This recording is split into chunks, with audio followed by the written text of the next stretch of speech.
마가복음 9장. 예수께서 이렇게 쐐기를 박으셨다. 이것은 믿을 수 없는 훗날의 이야기가 아니다. 여기 서 있는 너희 가운데 그렇게 되는 것을 볼 사람들도 있다. 그들은 하나님 나라가 위엄 있게 임하는 것을 볼 것이다.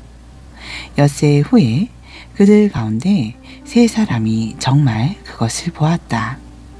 예수께서 베드로와 야고보와 요한을 데리고 높은 산에 올라가셨다. 그리고 그들 눈앞에서 그분의 모습이 완전히 변했다. 그분의 옷은 아무리 표백해도 더 하얘질 수 없을 만큼 반짝반짝 빛났다. 엘리야와 모세가 함께 나타나서 예수와 깊은 대화를 나누고 있었다. 베드로가 끼어들었다. 랍비님, 지금은 중대한 순간입니다. 기념비 셋을 세우는 것이 어떻겠습니까?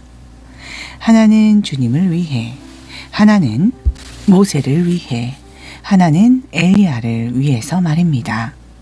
일행과 마찬가지로 눈앞의 광경에 놀란 베드로가 무심코 내뱉은 말이었다.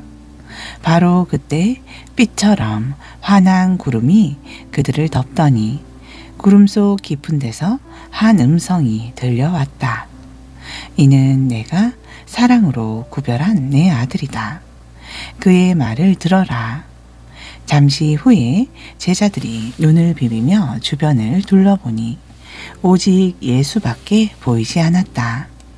산을 내려오면서 예수께서 그들에게 비밀을 지킬 것을 엄히 명하셨다. 너희가 본 것을 아무에게도 말하지 마라. 그러나 인자가 죽은 자들 가운데서 살아난 뒤에는 말해도 좋다. 그들은 죽은 자들 가운데서 살아난다는 것이 도대체 무슨 말인지 몰라 고개를 갸우뚱거렸다. 중간에 제자들이 물었다. 종교학자들은 왜 엘리야가 먼저 와야 한다고 말합니까? 예수께서 대답하셨다. 과연 엘리야가 먼저 와서 인자가 올 때를 위해 모든 것을 준비한다. 사람들이 이 엘리야를 업신여겼고 사람들이 인자도 똑같이 업신여길 것이다. 인자는 성경에 기록된 대로 심한 고난과 천대와 멸시를 받을 것이다. 그들이 산을 내려와 다른 제자들에게 돌아오니 주위에 큰 무리가 보이고 종교학자들이 제자들에게 따져 묻고 있었다. 예수를 보자마자 무리 가운데 반가운 기운이 일어났다. 사람들이 달려와서 그분을 맞이했다. 예수께서 물으셨다. 무슨 일이냐? 왜 이렇게 소란스러우냐? 무리 가운데 한 남자가 대답했다.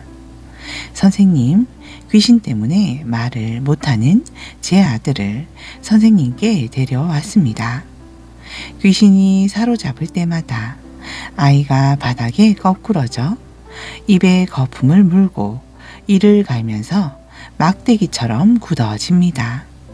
선생님의 제자들에게 구해주기를 바라고 말했지만 그들은 하지 못했습니다. 예수께서 말씀하셨다. 하나님을 모르는 이 세대여, 내가 같은 말을 몇 번이나 해야 하느냐? 얼마나 더 참아야 하느냐? 아이를 이리 데려오너라. 그들이 아이를 데려왔다. 귀신이 예수를 보고 아이에게 발작을 일으키게 하니 아이는 입에 거품을 물고 바닥에서 몸을 뒤틀었다. 예수께서 아이의 아버지에게 물으셨다. 이렇게 된 지 얼마나 되었느냐? 어려서부터 그랬습니다. 귀신이 아이를 죽이려고 불속이나 강물에 던진 것이 몇 번인지 모릅니다. 만일 하실 수 있거든 무엇이든 해 주십시오. 불쌍히 여기셔서 저희를 도와주십시오. 예수께서 말씀하셨다. 만일이라니 믿는 사람에게 만일이란 없다. 모든 것이 가능하다. 그분의 입에서 말이 떨어지기가 무섭게 아이의 아버지가 부르짖었다. 제가 믿습니다. 의심하지 않도록 도와주십시오.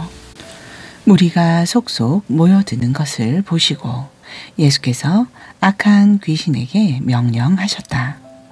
벙어리의 귀머거리 귀신아, 내가 내게 명한다. 아이에게서 나와 다시는 얼씬거리지 마라. 귀신은 고함을 지르고 마구 몸부림을 치면서 나갔다.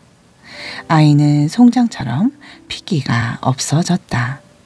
그러자 사람들이 아이가 죽었다고 말하기 시작했다. 그러나 예수께서 아이의 손을 잡아 일으키시자 아이가 일어섰다. 집에 돌아온 뒤에 제자들이 예수를 붙들고 물었다. 왜 저희는 귀신을 쫓아내지 못했습니까? 예수께서 대답하셨다. 이런 귀신은 기도가 아니고는 쫓아낼 수 없다.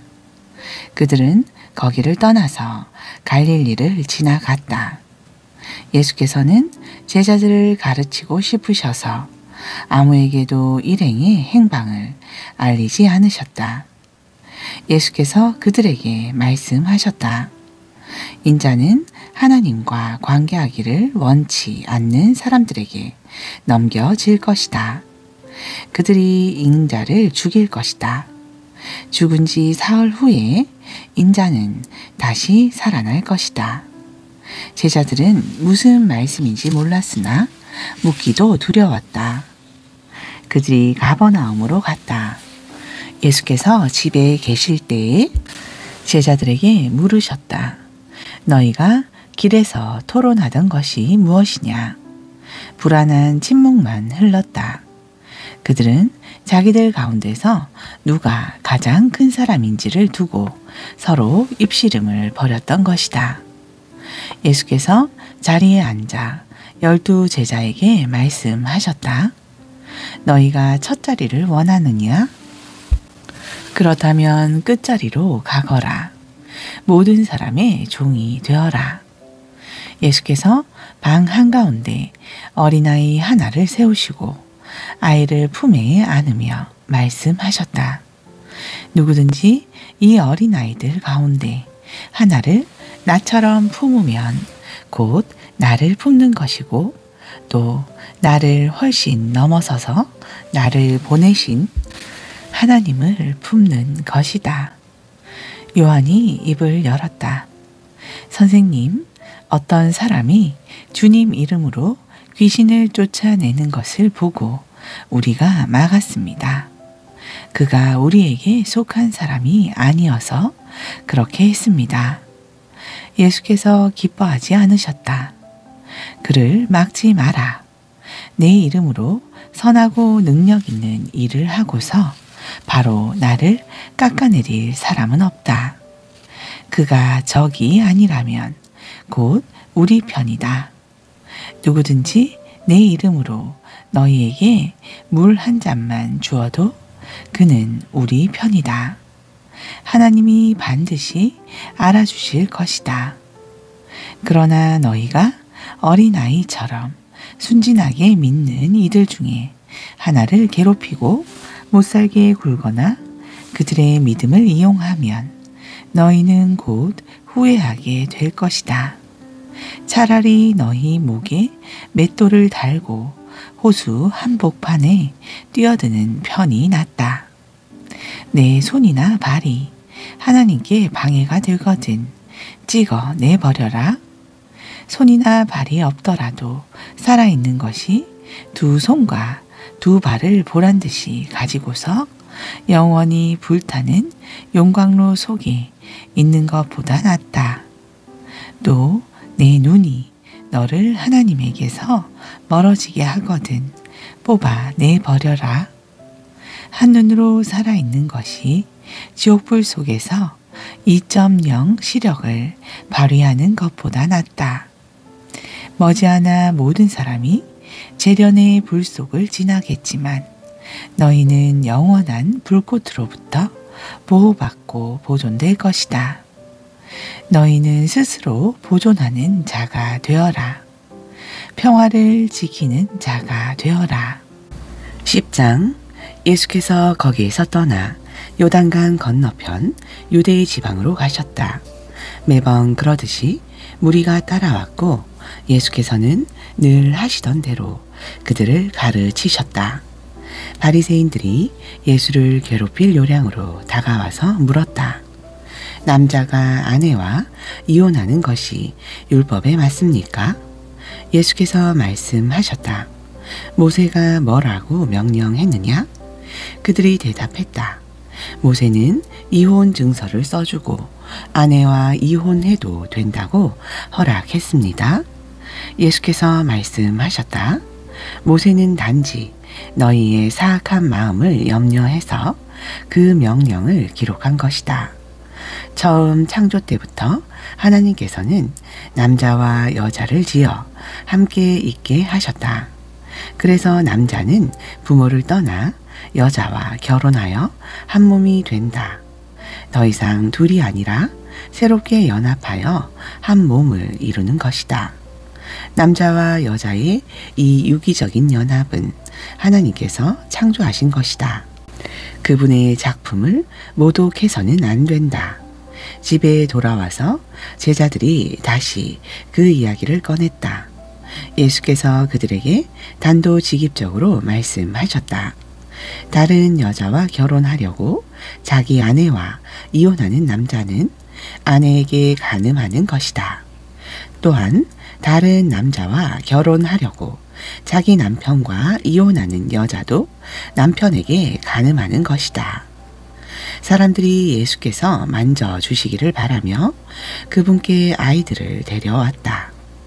하지만 제자들이 그들을 쫓아냈다. 예수께서 노하시며 제자들에게 말씀하셨다. 이 아이들을 쫓아내지 마라. 절대로 아이들과 나 사이에 끼어서 방해하지 마라. 천국의 삶에는 이 아이들이 중심에 있다. 명심하여라. 너희가 하나님 나라를 아이처럼 단순하게 받아들이지 않으면 절대로 그 나라에 들어갈 수 없다.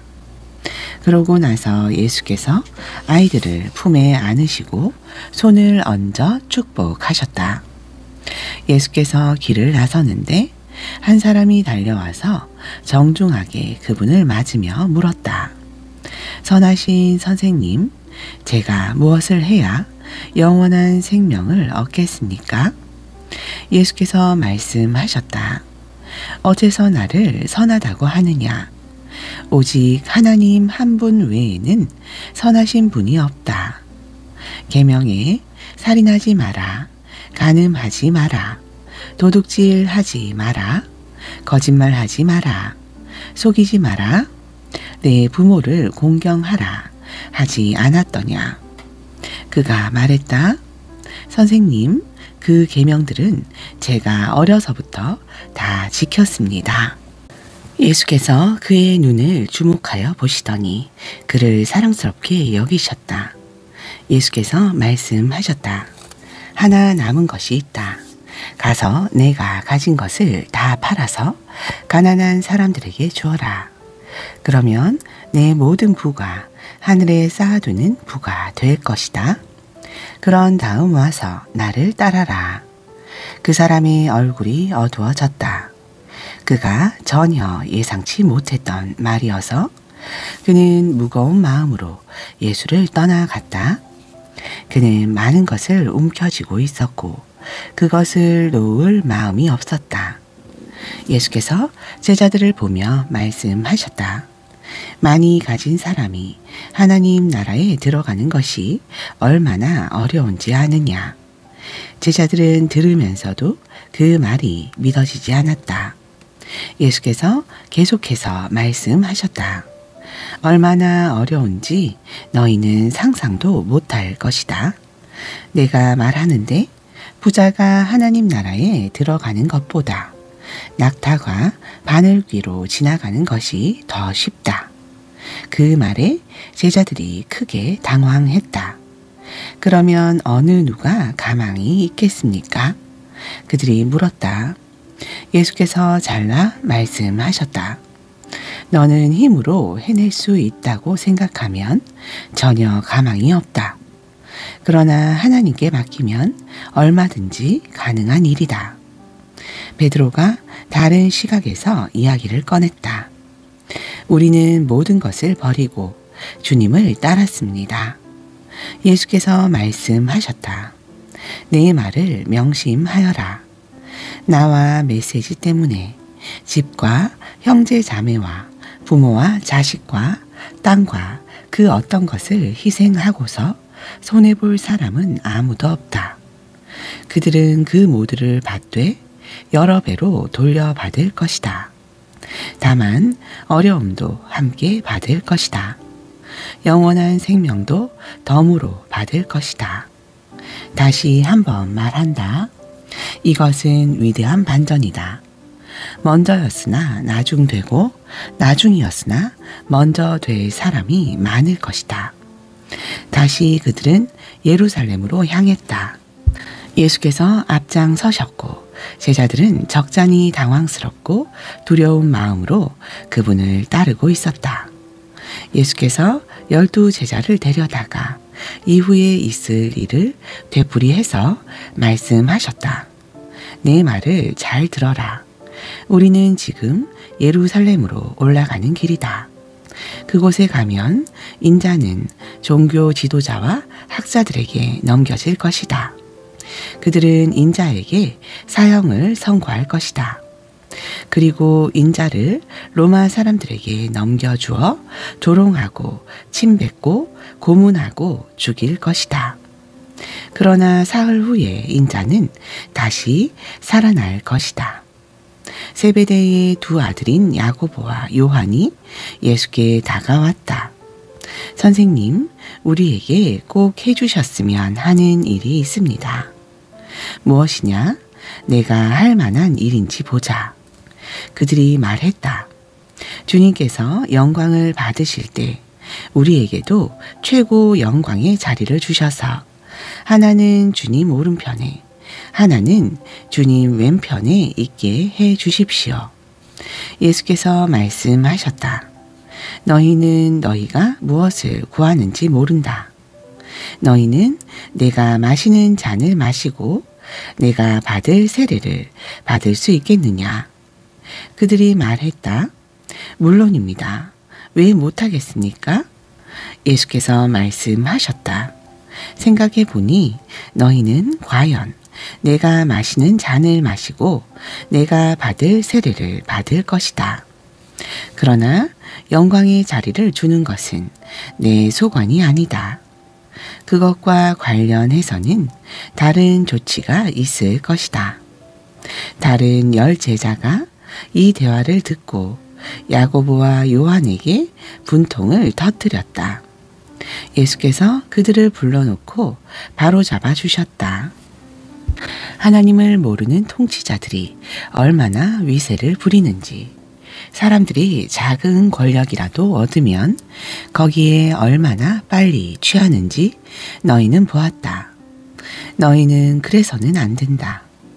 누구든지 크고자 하면 섬기는 사람이 되어야 한다. 너희 가운데 누구든지 첫째가 되고자 하면 먼저 종이 되어야 한다. 인자가 한 일이 바로 그것이다. 인자는 섬김을 받으러 온 것이 아니라 섬기러 왔다. 포로로 사로잡힌 많은 사람들을 살리기 위해 자기 목숨을 내어주려고 왔다. 그들은 여리고에서 얼마 동안 머물렀다. 제자들과 사람들의 행렬이 뒤따르고 예수께서 그곳을 떠나시려는데 디메오의 아들인 바디메오라는 눈먼 거지가 길가에 앉아 있었다. 그는 나사렛 예수가 지나간다는 말을 듣고는 소리치기 시작했다. 다윗의 자손이신 예수여, 불쌍히 여겨 주십시오. 저를 불쌍히 여겨 주십시오. 많은 사람들이 그를 조용히 시키려고 했으나 그는 더 크게 소리쳤다. 다윗의 자손이여 불쌍히 여겨 주십시오. 저를 불쌍히 여겨 주십시오. 예수께서 가던 길을 멈추셨다. 그를 불러오너라. 그들이 그를 불렀다. 오늘은 운이 좋은 줄 알아라. 일어나거라. 예수께서 너를 부르신다. 그는 겉옷을 버려두고 즉시 일어나서 예수께 갔다. 예수께서 말씀하셨다. 내가 어떻게 해주면 좋겠느냐? 눈먼 사내가 말했다. 라삐님, 보기 원합니다. 가거라. 예수께서 말씀하셨다. 내 믿음이 너를 구원했고 낫게 했다. 바로 그 순간에 그는 시력을 되찾았고 그 길로 예수를 따랐다. 11장. 일행이 예루살렘 가까이 와서 올리브산 벳바게와 베다니에 이르렀을 때 예수께서 두 자매를 보내시며 지시하셨다. 맞은편 마을로 가거라. 들어가서 보면 아직 아무도 타보지 않은 나귀 새끼가 줄에 매여 있을 것이다. 줄을 풀어서 끌고 오너라. 왜 그러시오? 하고 누가 묻거든 주님께서 필요로 하십니다. 곧 돌려보내겠습니다. 하고 말하여라. 그들은 가서 길 모퉁이 문간에 매여 있는 나귀를 보고는 묶어 놓은 줄을 풀었다. 거기 서 있던 사람들 중 몇 사람이 말했다. 그 나귀 새끼의 줄은 왜 푸는 것이오? 제자들이 예수께서 지시하신 대로 대답하자 그들은 간섭하지 않았다. 제자들이 나귀 새끼를 예수께로 끌고 와서 그 위에 겉옷을 펴자 예수께서 올라타셨다. 사람들이 예수를 열렬히 환영했다. 길 위에 자기 겉옷을 펴는 사람도 있었고 들에서 베어온 풀을 까는 사람도 있었다. 그들은 앞에서 걷고 뒤에서 따르며 소리쳤다. 호산나 복되다. 하나님의 이름으로 오시는 이여. 복되다. 장차 올 우리 조상 다윗의 나라여. 하늘 가장 높은 곳에서 호산나. 예수께서 예루살렘에 이르러 곧 성전에 들어가셨다. 예수께서는 성전을 둘러보시며 모든 것을 마음에 두셨다. 그러나 이미 시간이 늦어 12 제자와 함께 베다니로 돌아가셨다. 이튿날 그들이 베다니를 나설 때에 예수께서 배가 고프셨다. 그분은 저만치 떨어진 곳에 있는 잎이 무성한 무화과 나무 한 그루를 보셨다. 예수께서 혹시 아침 끼니가 될 만한 것이 있을까 하여 다가가셨지만 무화과 잎사귀 밖에 없었다. 아직 무화과 철이 아니었다. 예수께서 나무에게 말씀하셨다.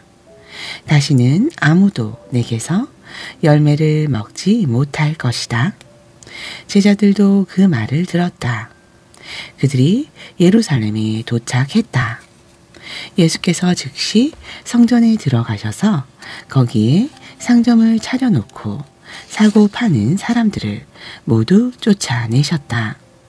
환정상들의 가판대와 비둘기 상인들의 진열대도 뒤엎으셨다. 예수께서는 아무도 바구니를 들고 성전 안을 지나다니지 못하게 하셨다. 그러고 나서 다음 말씀을 인용해 그들을 가르치셨다. 내 집은 만민을 위한 기도하는 집이라고 일컬어졌다. 그런데 너희는 그곳을 도둑의 소굴로 바꾸어 놓았다. 대제사장과 종교학자들이 이 말을 듣고서 그분을 제거할 방도를 모의했다. 그들은 온 무리가 그분의 가르침에 푹 빠져 있는 것을 보고 당황했다. 저녁 때에 예수와 제자들이 도성을 나섰다. 아침에 그들이 길을 가다 보니 무화과 나무가 마른 막대기처럼 말라붙어 있었다. 베드로가 그 전날 있었던 일이 생각나서 예수께 말했다. 라삐님 보십시오. 주님이 저주하신 무화과 나무가 말라 비틀어졌습니다. 예수께서 차분히 말씀하셨다. 하나님의 생명을 품어라. 정말로 품어라. 그러면 너희가 감당할 수 없을 만큼 힘든 일은 하나도 없을 것이다. 예컨대 얼버무리거나 망설일 것 없이 이 산더러 가서 호수에 뛰어들어라 하고 말하면 그대로 이루어질 것이다. 그래서 내가 너희더러 작은 일부터 큰 일까지 모든 일에 기도하라고 강권하는 것이다. 하나님의 생명을 품을 때에 너희는 거기에 모든 것을 포함시켜라. 그러면 너희는 하나님의 것을 다 받을 것이다. 그리고 기도할 때는 구하는 것이 전부가 아님을 기억하여라. 누구에게 서운한 것이 있거든 용서하여라. 그때에야 하늘에 계신 너희 아버지께서도 너희 죄를 깨끗이 용서할 마음이 드실 것이다. 그 후에 그들이 다시 예루살렘에 들어가서 성전 안을 걷고 있는데 대제사장과 종교학자와 지도자들이 다가와서 따졌다. 당신의 신임장을 보여주시오. 누구의 권한으로 이렇게 말하고 행동하는 겁니까? 예수께서 대답하셨다. 먼저 한 가지 묻겠다. 내 물음에 답하면 나도 내 신임장을 보여주겠다. 요한의 세례에 관한 것인데 그것이 누구에게서 온 권한이냐? 하늘이냐 사람이냐? 말해 보아라. 그들은 자기들이 궁지에 몰린 것을 알아차리고는 뒤로 물러나와 모여서 수군거렸다. 하늘이라고 하면 왜 요한을 믿지 않았느냐고 물을 것이고 사람이라고 하면 온 백성이 요한을 예언자로 떠받드니 우리가 백성 앞에서 몹시 난처해진다. 그들은 이번에 예수께 양보하기로 했다. 우리는 모르오. 그들이 말했다. 예수께서 대답하셨다. 그렇다면 나도 너희 물음에 대답하지 않겠다. 12장 예수께서 그들에게 여러 이야기를 들려주기 시작하셨다. 어떤 사람이 포도원을 세웠다. 그는 포도원에 울타리를 치고 포도즙 짜는 틀을 파고 망대를 세운 다음에 소작농들에게 맡기고 먼 길을 떠났다. 수확할 때가 되자 그는 수익을 거두려고 소작농들에게 종 한 사람을 보냈다. 소작농들은 그를 잡아서 마구 때려 빈손으로 돌려 보냈다. 주인이 다른 종을 보내자 그들은 그를 골탕 먹이고 모욕을 주었다. 주인이 또 다른 종을 보내자 그들은 그를 죽여버렸다. 주인은 계속해서 많은 종들을 보냈으나 소작농들은 그들을 때리기도 하고 죽이기도 했다. 결국은 한 사람밖에 남지 않았다. 사랑하는 아들이었다. 포도원 주인은 최후 방책으로 아들을 보내며 저들이 내 아들만큼은 존중하겠지 하고 생각했다. 그러나 소작농들은 오히려 이것을 기회로 삼았다. 그들은 욕심이 가득하여 두 손을 비비며 말했다. 이 자는 상속자다. 그를 죽이고 우리가 재산을 다 차지하자. 그들은 그 아들을 잡아 죽여서 울타리 밖으로 내던졌다. 너희 생각에는 포도원 주인이 어떻게 할 것 같으냐? 맞다. 그가 와서 그들을 다 없애버릴 것이다. 그리고 포도원 관리는 다른 사람들에게 맡길 것이다. 너희가 성경을 직접 읽어보아라. 석공들이 내버린 돌이 이제 모퉁이 돌이 되었다. 이것은 하나님이 하신 일, 눈을 씻고 보아도 신기할 따름이다. 대제사장과 종교학자와 지도자들은 당장 예수를 잡고 싶었으나 여론이 무서워 참았다. 그들은 그 이야기가 자기들을 두고 한 것임을 알았다. 그들은 서둘러 그 자리를 떠났다. 그들은 예수를 그들의 올무에 걸리게 하려고 바리새인과 헤롯의 당원 몇몇을 그분께 보냈다. 뭔가 책 잡힐 만한 발언을 하게 해서 그분을 잡을 심산이었다. 그들이 다가와서 말했다.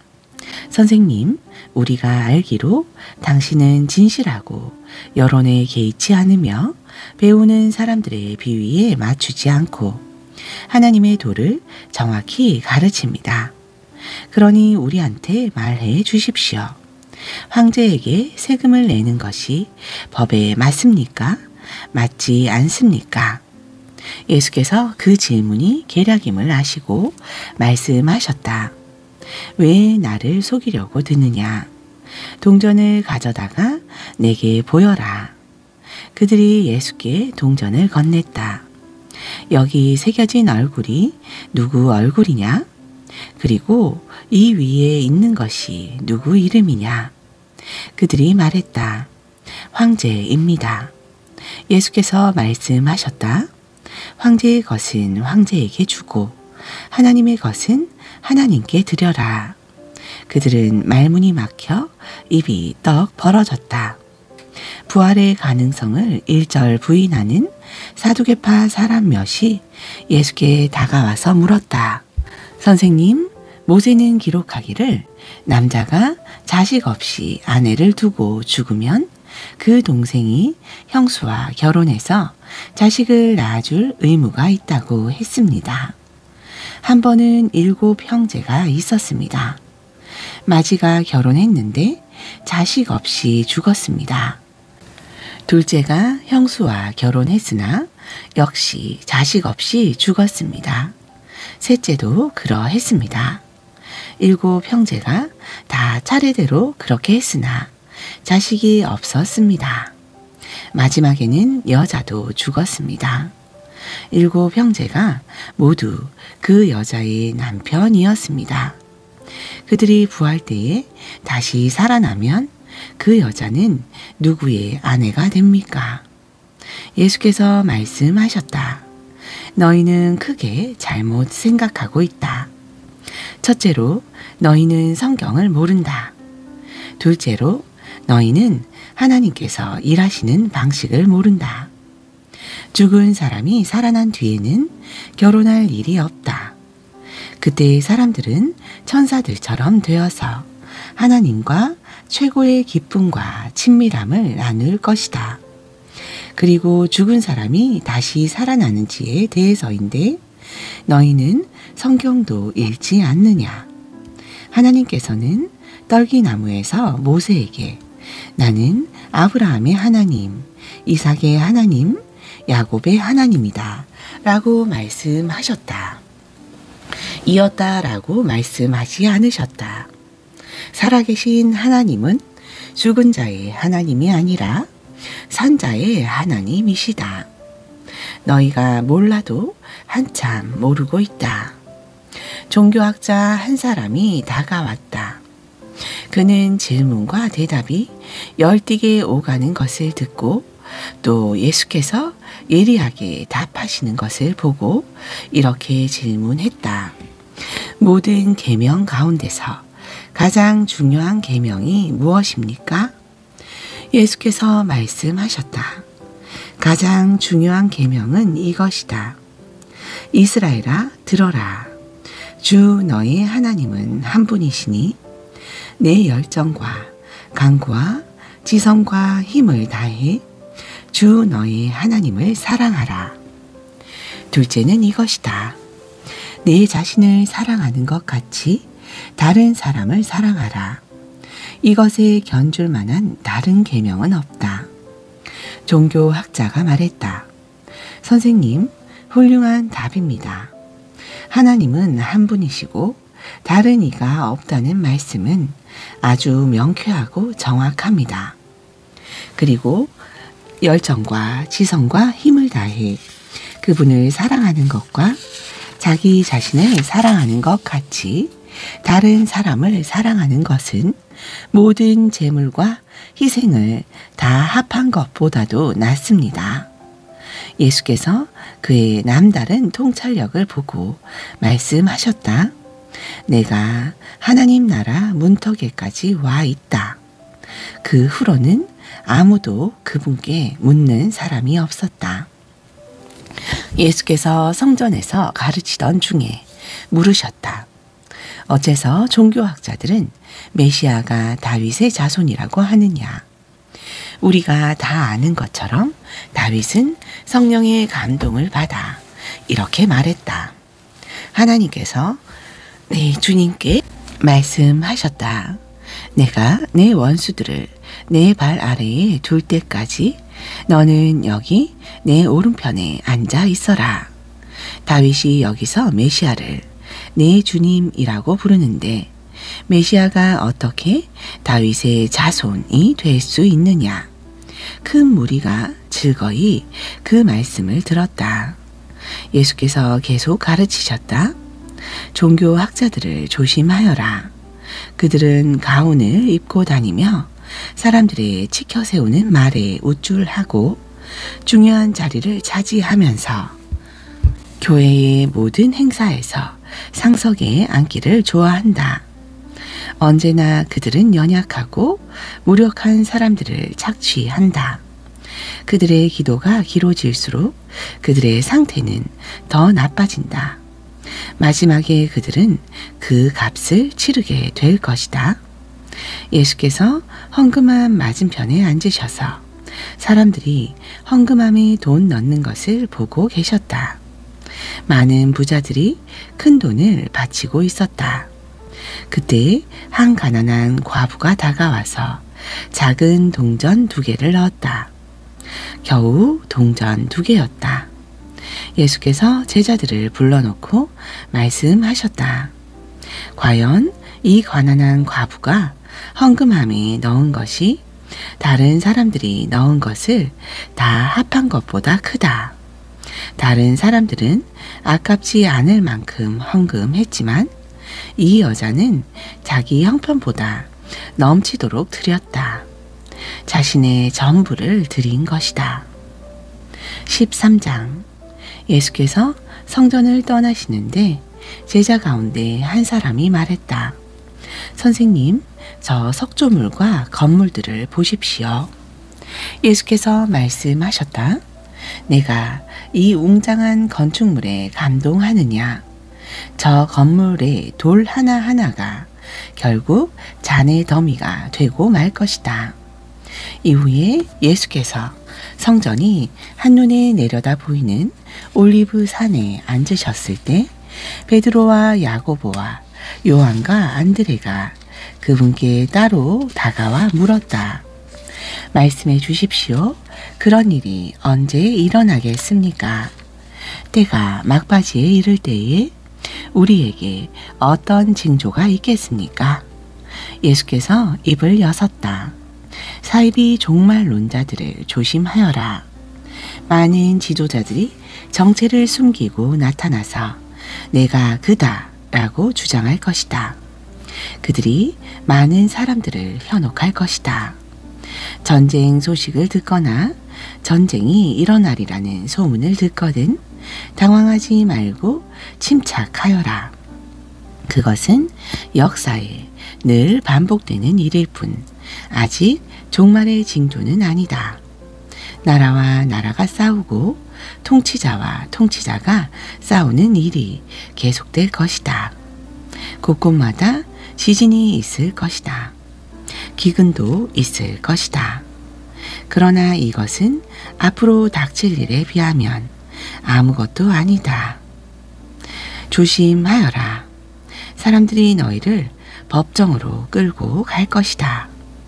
세상이 살벌해져서 내 이름을 전한다는 이유로 모두가 너희를 물고 뜯을 것이다. 너희는 진리의 파수병으로 그 자리에 있는 것이다. 메시지가 온 세상에 두루 전파되어야 한다. 그들이 너희를 배반하여 법정으로 데려가거든 너희는 무슨 말을 할지 염려하지 마라. 그때가 오거든 너희 심중에 있는 것을 말하여라. 성령께서 너희 안에서 너희를 통해 친히 증거하실 것이다. 형제가 형제를 죽이고 아버지가 자녀를 죽이고 자녀가 부모를 죽일 것이다. 나 때문에 너희를 미워할 사람이 누구인지 아무도 모른다. 그대로 견뎌라. 그것이 너희가 해야 할 일이다. 끝까지 견뎌라. 그러면 너희는 절대 후회하지 않을 것이고 결국 구원을 얻을 것이다. 그러나 거룩한 것을 더럽히는 괴물이 절대 있어서는 안 될 곳에 세워진 것을 보거든 얼른 달아나거라. 너희가 읽을 수 있는 사람들은 내 말이 무슨 말인지 깨달아라. 그때에 너희가 유대에 살고 있거든 산으로 달아나거라. 마당에서 일하고 있거든 무엇을 가지러 집으로 돌아가지 마라. 밭에 나가 있거든 겉옷을 가지러 돌아가지 마라. 특히 임산부와 젖 먹이는 어머니들이 힘들 것이다. 이 일이 한겨울에 일어나지 않기를 바라고 기도하여라. 그때는 괴로운 날이 될 것이다. 하나님께서 세상을 지으신 때로부터 지금까지 이런 일이 없었고 앞으로는 다시는 없을 것이다. 하나님께서 이 환난의 날들을 갈 때까지 가게 두신다면 아무도 견딜 수 없을 것이다. 그러나 하나님이 택하신 백성, 그분께서 친히 택하신 이들을 위해 그분은 이미 손을 써 놓으셨다. 누가 너희를 막아서서 메시아가 여기 있다 소리치거나 저기 그분이 있다 가리켜도 속지 마라. 가짜 메시아와 거짓 설교자들이 곳곳에서 출현할 것이다. 그들은 대단한 이력과 현란한 업적으로 알만한 사람들의 눈까지 속일 것이다. 그러니 조심하여라. 내가 너희에게 충분히 경고했다. 그 괴로운 시간들을 지나면 해는 어두워지고 달은 흐려지고 별들은 하늘에서 떨어지고 우주의 세력은 떨 것이다. 그때서야 사람들은 인자가 위엄 있게 오는 것을 볼 것이다. 인자가 오는 것이 하늘에 가득하여 보지 못할 사람이 아무도 없을 것이다. 인자가 천사들을 보내어 택하신 사람들을 이 끝에서 저 끝까지 사방에서 불러드릴 것이다. 무화과 나무에서 교훈을 얻어라. 싹이 나서 초록빛이 살짝만 내비쳐도 너희는 여름이 가까이 다가온 줄 안다. 너희도 마찬가지다. 이 모든 일을 보거든 인자가 문 앞에 온 줄 알아라. 이것은 가볍게 여길 일이 아니다. 내가 지금 하는 말은 어느 훗날의 세대에게만 주는 말이 아니라 이 세대에게도 주는 말이다. 이 일들은 반드시 이루어진다. 하늘과 땅은 닳아 없어져도 내 말은 닳아 없어지지 않을 것이다. 그렇다면 정확한 날짜와 시간은 언제인가? 그것은 아무도 모른다. 하늘의 천사들도 모르고 아들인 나도 모른다. 오직 아버지만 아신다. 너희는 시간표를 모르니 각별히 조심하여라. 이것은 마치 어떤 사람이 집을 떠나 다른 지방으로 가면서 종들에게 권한을 주어 각각 임무를 맡기고 문지기에게 보초를 서라고 명하는 것과 같다. 그러니 깨어서 너희 자리를 지켜라.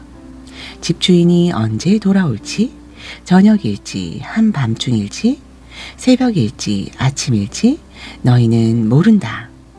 그가 예고 없이 나타날 때에 너희가 근무 중에 잠자는 일이 없게 하여라. 내가 너희에게 말하고 또 모든 사람에게 말한다. 너희 자리를 지켜라. 깨어 있어라. 14장. 여드레 동안의 유월절과 무교절이 시작되기 이틀 전이었다. 대제사장과 종교학자들은 예수를 몰래 잡아 죽일 방도를 찾고 있었다. 그들은 괜히 군중의 소요가 일어나는 것은 싫다고 말하면서 유월절 기간에는 그 일을 하지 않기로 뜻을 모았다. 예수께서 나병 환자 시몬의 손님으로 베다니에 계셨다. 예수께서 저녁을 들고 있는데 어떤 여자가 아주 값비싼 향유 한 병을 가지고 다가왔다. 여자는 병을 따서 향유를 그분의 머리에 부었다. 몇몇 손님들이 발끈해서 자기들끼리 말했다. 저렇게 한심한 일을 하다니 완전히 낭비다. 이 향유를 1년치 임금보다 더 많이 받고 팔아서 가난한 사람들에게 줄 수도 있었을 텐데 그들은 화가 치밀어서 당장이라도 여자에게 분통을 터뜨릴 태세였다.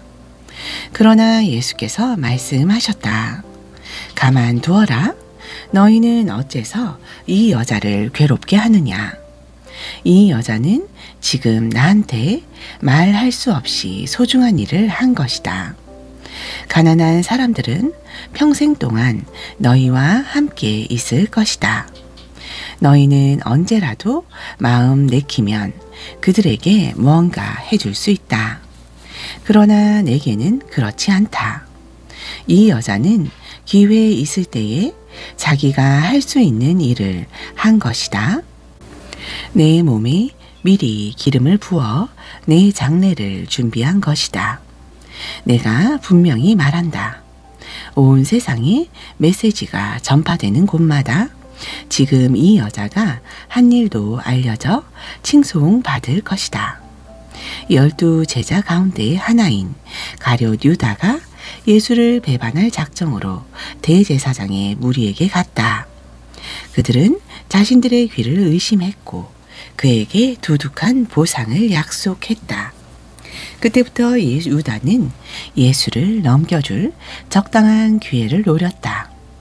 무교절 첫날 곧 유월절 희생을 준비하는 날에 제자들이 예수께 물었다. 우리가 어디로 가서 주님이 드실 유월절 식사를 준비하면 좋겠습니까? 예수께서 제자 2사람에게 지시하셨다.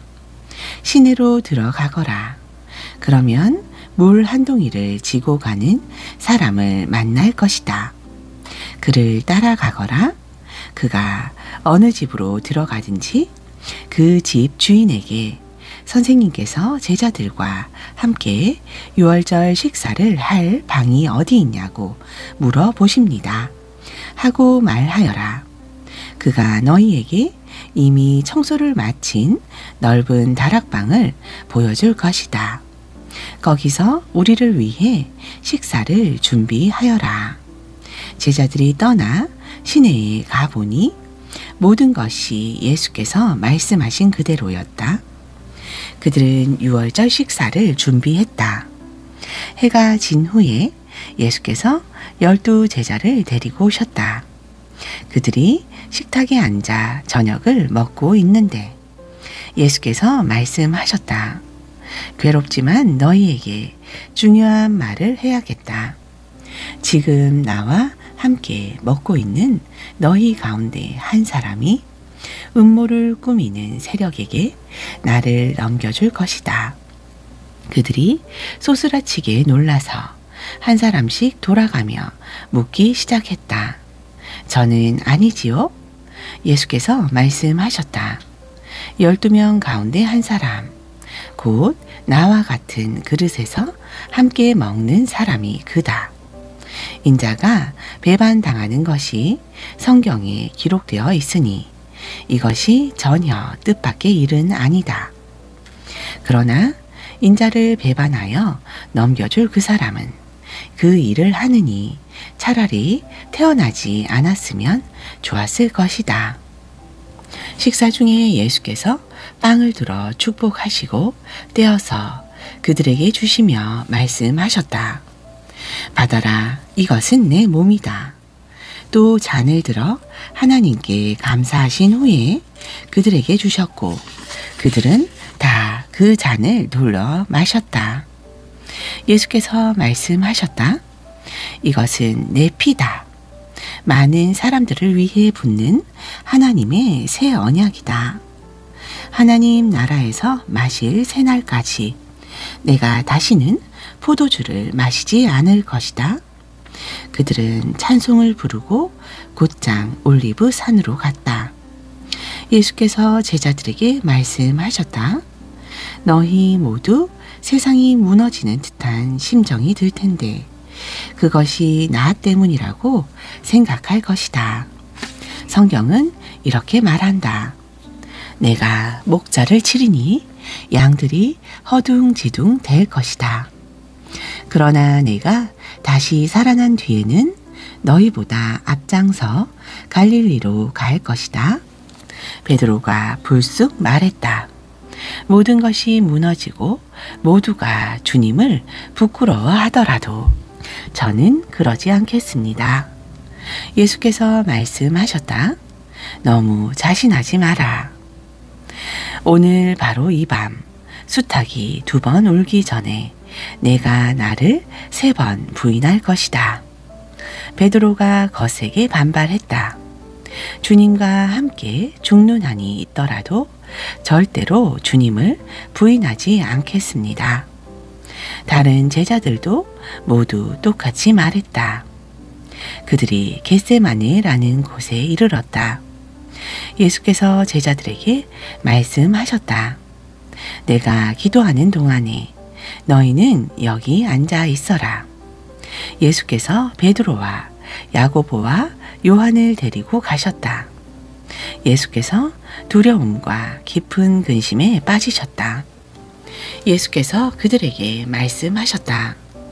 지금 나는 괴로워 죽을 것 같다. 여기서 나와 함께 깨어 있어라. 예수께서 조금 더 나아가 땅에 엎드리셔서 피할 길을 위해 기도하셨다.